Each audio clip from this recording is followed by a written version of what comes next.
Question number 1 page number S.64। ये question वही है कल जो हमने क्लास करी थी, उसमें मैंने आपको बताया था कि 2 क्वेश्चन मैं आपको रिकॉर्डिंग में समझाऊंगा। तो उनमें से एक क्वेश्चन ये है, क्वेश्चन नंबर 1, और ये CBSE सैम्पल पेपर 2019 में आया हुआ क्वेश्चन है, ये रहा। ठीक है, तो चलिए देखते हैं ये क्वेश्चन क्या है। दानिश, अना and Pranjal are partners in a firm sharing profits and losses in the ratio of 5:3:2। 3 partner हैं, दानिश, अना और प्रांजल, और इनका रेशो कितना है? 5:3:2 का इनका रेशो है। दानिश डाइड ऑन 30 सितंबर 2019। दानिश की डेथ हो गई 30 सितंबर 2019 को। तो आप निकाल लेंगे कितने महीने ज़िंदा रहा। The executors of Danish are entitled, जो एग्जीक्यूटर था दानिश का उसे क्या क्या मिलेगा? His share of capital 5 lakh रुपए, 5 लाख रुपए की कैपिटल मिलेगी, ये रहा। Along with his share of goodwill, goodwill में शेयर भी मिलेगा। Along with his share of goodwill, goodwill के साथ। Total goodwill of the firm was valued 60,000। Firm की गुडविल है 60,000 रुपये, तो इसमें दानिश का शेयर आप निकाल लेंगे। नीचे बताया his share of profit up to his date of death, यानी कि उसका प्रॉफिट में जो शेयर है उसकी डेट ऑफ डेथ तक वो कैलकुलेट करना है सेल्स की बेसिस पर। वो मैंने एक क्वेश्चन कराया था ना आपको सेल्स वाला, जिसमें प्रॉफिट की परसेंटेज निकाली थी और हमने मंथ्स कंसिडर नहीं करे थे वहाँ। तो ये भी पार्ट कुछ वैसा ही है, बस इसमें थोड़ा सा चेंज है। Sales for the year ended 31 March 2019 was ₹2 lakh. 2 lakh रुपए की सेल दे रखी है पिछले साल की, और पिछले साल का यहाँ पर प्रॉफिट की परसेंटेज निकाल के दे रखी है। इससे पहले वाले क्वेश्चन में जो हमने करा था उसमें प्रॉफिट की परसेंटेज नहीं थी। क्या था उसमें? प्रॉफिट की परसेंटेज नहीं थी। आगे बताया sales shows a growth trend of 20% and percentage of profit earning is reduce by 1%। Amount payable to Danish was transfer to his executor account, pass necessary journal entries and show workings clearly.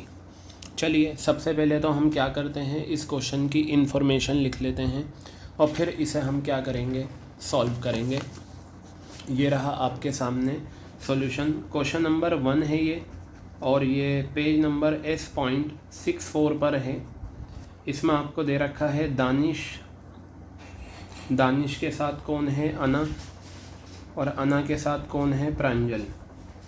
ठीक है, इनका ratio है 5:3:2, और ये इनकी old ratio given है। क्या given है? Old ratio. क्लियर है बात ये। अब आपको इस क्वेश्चन में किसकी डेथ हो गई? दानिश की डेथ हो गई, ये आ गया। आपको क्या दे रखा है? गुडविल ऑफ द फर्म दे रखी है, ये लीजिए, goodwill of the firm. Goodwill of the firm आपको गिवन है कितना? 60,000 रुपये फर्म की गुडविल गिवन है। इसमें दानिश का शेयर निकाल लीजिए गुडविल का। तो मैं यहाँ निकालता हूँ Danish share of goodwill. Danish share of goodwill कितना आ जाएगा? ये 60,000 रुपये मल्टीप्लाई कितना शेयर है दानिश का? 5/10। कैंसिल कैंसिल कितना आ गया? ये 30,000 रुपये आ गया। यानी कि दानिश का जो गुडविल में शेयर है वो कितना आ गया? 30,000 रुपये गुडविल में शेयर आ गया दानिश का। ठीक है, अब इसके बाद ध्यान से देखिएगा, आप इस गुडविल की जर्नल एंट्री पास कर सकते हैं। ठीक है, तो ज़रा ध्यान से देखिएगा आप। यहाँ पर इस क्वेश्चन में कहीं पर भी आपको न्यू रेशो नहीं दे रखी। तो बेटा ये रेशो का फर्स्ट मेथड है अना और प्रांजल। लीजिए, अना और प्रांजल का अगर मैं निकालूं तो 3:2 आ गया। यही इनकी क्या है? न्यू रेशो है। और ये रेशो का फर्स्ट में ये देखिए, ये क्या था? 5:3:2। मैंने छुपा लिया दानिश का शेयर, तो कितना बचा? 3:2। यही क्या हो गई? न्यू रेशो हो गई। और आपको पता है जब रेशो का फर्स्ट मेथड होता है तो जो न्यू रेशो होती है वही क्या होती है? Gaining ratio. तो यही हमारी क्या बन जाएगी? गेनिंग रेशो इस क्वेश्चन में बन जाएगी। और आपको पता है गुडविल की एंट्री क्या होती है? Remaining partners to deceased partner. तो मैं यहाँ लिखता हूँ Ana capital account debit, Ana capital account debit, फिर लिखता हूँ Pranjal's capital account debit, Pranjal's capital account debit to, कौन है deceased partner, Danish, to Danish capital account, to Danish capital account, ये है।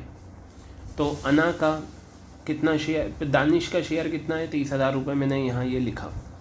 इस 30,000 रुपये को आप किस रेशो में बांटेंगे, 3:2 में। गेनिंग रेशो में यहाँ लिख देता हूँ, आपको पता होनी चाहिए इस क्वेश्चन में जो गेनिंग रेशो आएगी वो कितनी है, 3:2 है, क्योंकि ये रेशो का फर्स्ट मेथड है और रेशो के फर्स्ट मेथड में जो गेनिंग जो न्यू होती है वही क्या होती है, गेनिंग। तो 30,000 रुपये को जब मैं 3:2 में बांटूंगा तो ये आएगा 18,000 रुपये और ये आएगा 12,000 रुपये। बताइए क्लियर हो गई बात ये। तो ये आपकी गुडविल की जर्नल एंट्री कंप्लीट हो गई। अब हम आते हैं प्रॉफिट की तरफ। देखिए प्रॉफिट के रिगार्डिंग क्या क्या इन्फॉर्मेशन दे रखी हैं वो ज़रा हम देख लेते हैं। ठीक है, प्रॉफिट के रिगार्डिंग क्या क्या इन्फॉर्मेशन, पहले तो आप ये पता लगा लीजिए, हमें ऊपर पता लगाना था कि कितने महीने वो ज़िंदा रहा। आपको क्वेश्चन में दे रखा है डेट ऑफ डेथ, क्या दे रखा है, डेट ऑफ डेथ कितना है, 30 सितंबर 2019 और क्लोजिंग डेट आपको दे रखी है 31 मार्च। बस अब आप ये देख लीजिए 30/9 से पहले 31 मार्च किस साल में आएगा, इसी साल में आ जाएगा। तो अगर मैं दोनों का डिफरेंस लूँ तो मेरे पास 6 मंथ्स आ गए, यानी कि 6 महीने वो ज़िंदा रहा। सबसे पहला काम डेथ में ये है कि आप ये डेट ऑफ डेथ और ये क्लोजिंग डेट से कितने महीने वो ज़िंदा रहा ये आप पता लगा लें। क्लियर हो गई बात ये। अब देखिए क्या दे रखा है, मैं आपको बुक में भी दिखा देता हूँ। ये लीजिए, ये बुक मैंने ऊपर रख ली, क्वेश्चन और नीचे सॉल्यूशन है। देखिए क्या लिखा हुआ है, his share of profit up to his date of death on the basis of sales till the date of death. Sales for the year ended March 31, 2019 was ₹2 lakh. पिछले साल की सेल दे रखी है 2 लाख रुपए 31 मार्च तक। और ये देखिए 31 मार्च के बाद वो ज़िंदा रहा, तो करंट ईयर जिस साल वो ज़िंदा रहा है वो है 1920 और पिछले साल की सेल कितनी है, 2 लाख रुपए। लिखते हैं सेल्स बिल्कुल as it is, sales for the year ended 31 March 2019 कितना है, 2 लाख रुपए। यह आपका आ गया sales for the year ended 31 March 2019 2 lakh rupees. और आगे बताया and profit for the same year, profit for the same year यानी कि यही इसी का profit for the same year, ये सेम ईयर याद रखिएगा, इसी की बात कर रहे हैं। कितना दे रखा है, 10% ऑन सेल्स, यानी कि आपको ये निकाल के दे रखा है। याद करिए प्रीवियस क्वेश्चन यही सेल्स वाला, उसमें क्या था, पिछले साल की सेल थी, पिछले साल का प्रॉफिट न्यूमेरिकल फिगर्स में था, तो फिर मैंने प्रॉफिट परसेंटेज निकाला था। लेकिन यहाँ पर पिछले साल का आपको प्रॉफिट परसेंटेज निकाल के दे रखा है। हमने क्या करा था, पिछले साल प्रीवियस क्वेश्चन में जो प्रॉफिट परसेंटेज निकाली थी हमने उसी को अज्यूम कर लिया था कि हाँ ये जो प्रॉफिट परसेंटेज है यही करंट ईयर में हमारे काम आएगी। लेकिन क्या हुआ है, इस क्वेश्चन में उन्होंने थोड़ा सा चेंज करा है। क्या चेंज करा है, ध्यान से देखिएगा। इस साल ये तो प्रीवियस ईयर का 10%, इसको हम बेस बनाएंगे लेकिन चेंजेस के साथ। उस क्वेश्चन में चेंजेस मेंशन नहीं थे, इस क्वेश्चन में क्या चेंजेस मेंशन हैं ये देखिएगा। Sales shows a growth trend of 20%, ठीक है, sales shows a growth trend of 20%, यानी कि जो आपकी सेल्स है उसमें ग्रोथ हुई है 20%। प्रीवियस ईयर की सेल कितनी थी, ये रही 2 लाख रुपए। इस 2 लाख रुपए में कितनी वो हो गई ग्रोथ, 20%। तो मैं यहाँ लिखूँगा एक्सपेक्टेड सेल्स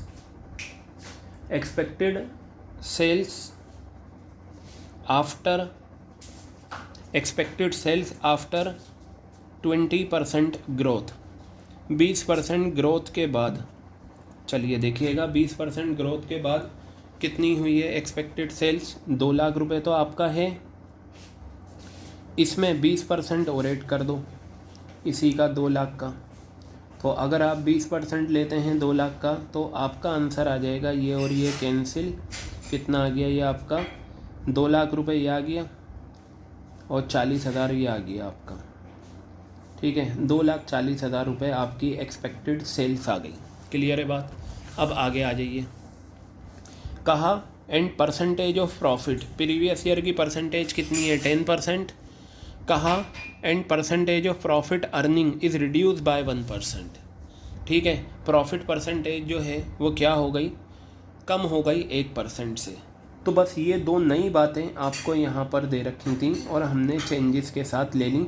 10% था ना, 1% से कम हो गया तो 9% आपका प्रॉफिट परसेंटेज आ गया। क्या आ गया आपका 9% प्रॉफिट परसेंटेज आ गया। बताइए क्लियर हो गई बात ये आपके। तो बेटा ये क्वेश्चन बिल्कुल वैसा ही है, बस थोड़े से चेंजेस हैं। प्रीवियस क्वेश्चन में क्या इन्फॉर्मेशन थी, सेल्स पिछले साल की दे रखी थी, पिछले साल का ही प्रॉफिट था, पिछले साल की प्रॉफिट परसेंटेज निकाल ली थी और जितने महीने वो ज़िंदा रहा था उतने महीने की सेल्स दे रखी थी। यहाँ इन्होंने चेंजेस लाए हैं। यहाँ इन्होंने क्या चेंजेस लाए हैं कि पिछले साल की सेल दे रखी है, इसका भी यूज़ है। पिछले साल की सेल दे रखी है, पिछले साल का प्रॉफिट न्यूमेरिकल फिगर में ना देकर परसेंटेज में दे दिया। अब हम इन दोनों को ही बेस बनाकर जो जो चेंजेस आए हैं वो चेंजेस हम इनकॉर्पोरेट करेंगे। क्वेश्चन ने कहा sales shows a growth trend of 20%। 20% का सेल्स में ग्रोथ ट्रेंड आया। क्या आया, ग्रोथ ट्रेंड 20%। तो बेटा ये बताइए जो 20% ग्रोथ ट्रेंड आया है तो 20% से आपकी सेल बढ़ गई 2 लाख प्लस 20% कितना हो गया 40,000, 2,40,000 हो गया।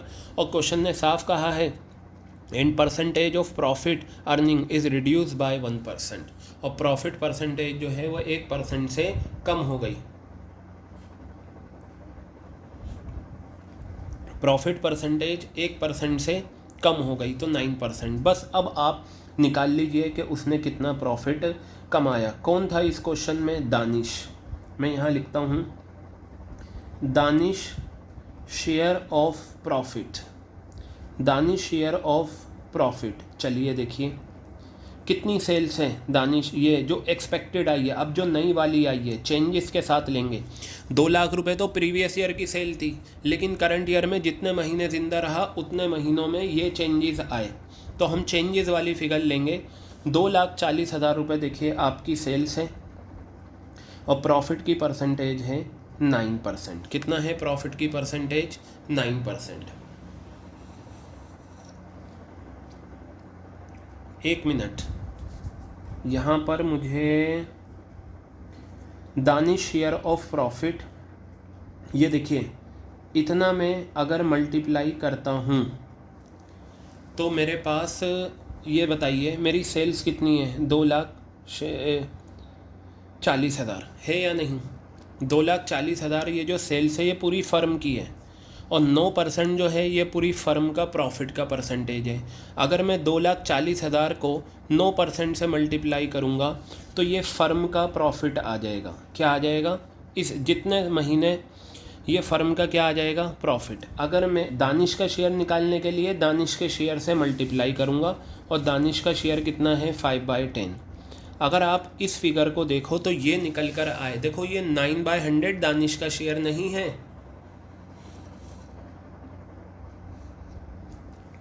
ये 9/100 जो है ये दानिश का शेयर नहीं है। ये जो इतना है ना 2,40,000 इंटू 9/100 ये प्रॉफिट आया है। क्या आया है, प्रॉफिट परसेंटेज चेंज होने के बाद। अगर मैं दानिश के शेयर से मल्टीप्लाई कर दूं तो 5/10 हो जाएगा। और इसी को अगर मैं यहाँ पर मंथ्स कंसीडर कर लूँ 6/12 तो ये क्या हो जाएगा आपका up to the date of death वाला आंसर आ जाएगा। तो आप चाहो तो यहाँ लिख सकते हो Danish share of profit up to the date of death. मैं क्या करता हूँ, up to the date of death, up to the date of death. तो ध्यान से देखना यहाँ पर 6 महीने। सर आपने पिछले क्वेश्चन में तो ये सेल्स वाले में मंथ्स कंसिडर नहीं करे थे, लेकिन यहाँ क्यों कर रहे हैं बेटा। वहाँ पर एक चीज़ ये देखो, वहाँ जो हमने ये प्रॉफिट परसेंटेज निकाली थी निकालने के बाद कितने महीने वो ज़िंदा रहा था उतने महीने की सेल दे रखी थी। तो जितने महीने वो ज़िंदा रहा उतने महीने की सेल दे रखी है, उतने ही महीने का प्रॉफिट आया और उतने ही महीने का उसका शेयर ऑफ प्रॉफिट आ गया था। इस वजह से वहाँ मंथ्स कंसिडर नहीं करे थे। अब मुझे ये बताइए, ये आपकी सेल्स 2 लाख है, पूरे साल की है, ये प्रॉफिट परसेंटेज पूरे साल की, इस साल जो चेंजेस आए वो मैंने लिखे। तो ये बताओ ये जो सेल्स है ये पूरे साल की है या नहीं? 2,40,000। ये सेल 2,40,000 पूरे साल की है और ये प्रॉफिट की परसेंटेज भी पूरे साल की है। अगर मैं 2,40,000 को 9/100 से मल्टीप्लाई करूँगा तो ये जो फिगर मेरे पास निकल कर आएगी ये आएगा मेरे पास प्रॉफिट न्यूमेरिकल फिगर्स में फर्म का। अगर मैं उसको मल्टीप्लाई कर दूं 5/10 से तो मेरे पास निकल कर आएगा शेयर ऑफ प्रॉफिट ये इतना 2,40,000, 9/100 और 5/10। इनको मैं मल्टीप्लाई कर दूं तो मेरे पास दानिश का प्रॉफिट में शेयर आएगा और 6/12 से मल्टीप्लाई कर दूंगा तो 6 महीने का मेरे पास प्रॉफिट आ जाएगा। क्लियर हो गई बात ये? अब यहाँ पर ये देखिएगा, इसे मैं सॉल्व करता हूँ। ये 2 आ गया, ये 1 0 से ये 0, ये 0, 2 0, ये कट हो गए। क्लियर है बात? अब ये आपका आ गया 120। तो मेरे पास जो फिगर बची 120 × 9 × 5, ठीक है, आप इसे सॉल्व कर लीजिए। ठीक है, तो ये आपका आ जाएगा 120 45। तो सॉल्व करते हैं 0 12 5 = 60, रिमेनिंग 6 12 4 = 48 + 6 48 + 6 54। ठीक है, ये आ गया। तो मैं एक बार आपको बता दूं इसका आंसर कितना आ रहा है। 5400 इज़ द करेक्ट आंसर। बेटा एक चीज़ याद रखना, वो क्या याद रखनी है, ये जो ये सेल्स वाला कॉन्सेप्ट है ना डेथ में, ये मोस्ट इम्पॉर्टेंट है, ये मोस्ट इम्पॉर्टेंट है और ये आता ही आता है। पिछली क्लास में जो हमने एक क्वेश्चन करा था सेल्स वाला, उसे ध्यान से देखिए, फिर इस क्वेश्चन को ध्यान से देखिए। अभी मैं 1-2 क्वेश्चन इसी टॉपिक के सेल्स वाले और कराऊंगा, फिर चारों में देखिए, चारों में वो जो है रास्ता है एक ही है, लेकिन रास्ते में जो मोड़ है ना चारों में अलग अलग हैं। क्लियर हो गई बात? तो ये क्वेश्चन आप ढंग से देखें। अभी मैं इसके बाद और रिकॉर्डिंग में आपको और सेल्स वाले क्वेश्चन करूँगा। आज आपका ये टॉपिक बिल्कुल फिनिश हो जाएगा। ये क्वेश्चन था स्कैनर में, जो लास्ट में गिवन होते हैं पेज नंबर S.64 पर। स्कैनर में आपको दे रखा है ये। क्लियर हो गई बात? तो ये सॉल्यूशन आप कर लीजिएगा।